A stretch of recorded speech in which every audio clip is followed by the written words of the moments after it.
Well, the motivation for writing this book goes back to a somewhat enraging experience I had back during a primary a couple of elections ago.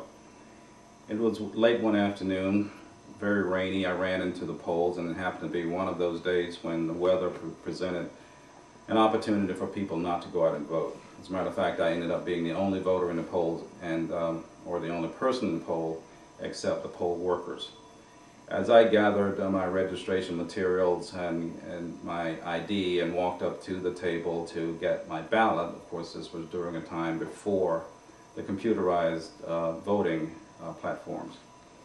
And as I walked up to the table to get my ballot, which were in blue for Democrat and pink for Republicans, the poll workers were automatically sliding me the blue ballot. And it was at that point when I realized, although I was not there to vote Democrat, and which was a surprise to them, it was at that point that I realized that black voters have been sort of self-hypnotized and just sort of stumbling through the process without thinking. And until a certain point in my life, I was part of that group, just becoming default Democrat. And to be honest with you, I almost asked the poll workers, does fried chicken or watermelon to come with that ballot? Because they'd already typed me and sized me up just because I was a black voter. I was there to cast my vote for someone with a D attached to the name.